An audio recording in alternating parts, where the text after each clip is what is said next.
Bonjour à tous, on commence cette revue de presse en Angleterre avec le sélectionneur Gareth Southgate qui fait la une. Alors que les Three Lions affrontent ce mercredi l'Islande, ce sont ses déclarations sur un autre sujet qui font parler. En effet, Southgate a mis en garde le monde du football sur les risques de blessures à venir, comme le rapporte le Daily Star. Selon lui, l'enchaînement des matchs à un rythme aussi élevé est dangereux et si rien ne change, une vague de grosses blessures pourrait s'abattre sur les joueurs. Quelque chose doit être fait, a-t-il recommandé. Ces déclarations font les gros titres outre-Manche, à l'instar du Daily Mirror qui met aussi en avant la peur du sélectionneur anglais. Même son de cloche dans les pages du Daily Telegraph qui parle de potentiel burn-out pour les footballeurs. On part maintenant au Portugal où on se tourne déjà vers le mercato hivernal et c'est un revenant qui fait la couverture de Os Jogos ce mardi puisqu'il s'agit de Hulk. Le Brésilien parti pour la Russie puis la Chine aimerait bien faire son retour au Portugal selon le journal. Il est en fin de contrat avec le Shanghai SIPG en janvier prochain et il ne prolongera pas.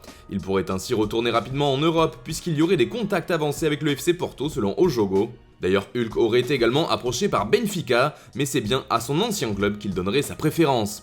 Et puis en Espagne, la Roja joue un match important ce soir face à l'Allemagne, un sacré duel en perspective crucial pour savoir qui sera qualifié pour le Final Four et qui rejoindra l'équipe de France. Aujourd'hui, Marca demande à la sélection espagnole de ne pas échouer, et c'est la même idée qui fait la une du journal AS. Gagner ou gagner, titre le média ibérique. Car si la Roja ne s'impose pas, ce sont les Allemands qui iront dans le carré final de cette Ligue des Nations.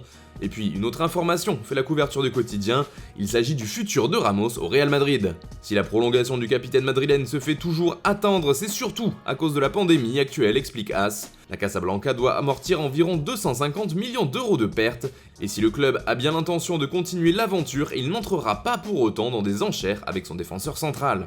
On parle également du match Espagne-Allemagne en une de la presse catalane, comme ici avec Mundo Deportivo. Mais ce qui nous intéresse, c'est Luis Suarez. Car comme le rapporte le média, l'attaquant uruguayen a été testé positif au Covid-19. Malheureusement pour lui, cela signifie qu'il ne pourra pas participer au prochain match de l'Atlético de Madrid, qui affronte son ancien club, le FC Barcelone. D'ailleurs, à propos du Barça, Riqui Puig fait la couverture de Sport aujourd'hui. Selon le quotidien, le jeune joueur n'a pas du tout l'intention d'abandonner le Barça cet hiver.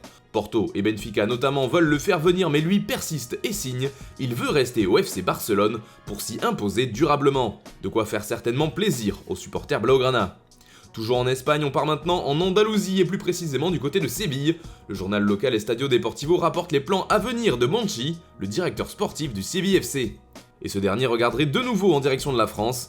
Après de francs succès comme Jules Koundé et Lucas Ocampos par exemple, le célèbre recruteur aimerait bien refaire ses courses en Ligue 1. Le journal explique que Monchi suivrait notamment deux joueurs offensifs, à savoir Florian Thauvin et Julian Draxler.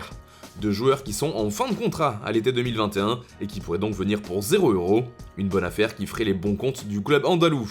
Et puis on termine ce tour de la presse par la France, alors que Corinne Diacre est en pleine tempête après les récentes déclarations d'Amandine Henry, le journal L'Équipe se demande si elle peut tenir ainsi.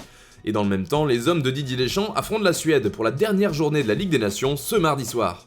Un match sans réel enjeu pour les Bleus puisqu'ils sont déjà qualifiés pour le Final Four. Comme le rappelle le journal, l'objectif sera simple, prolonger le plaisir.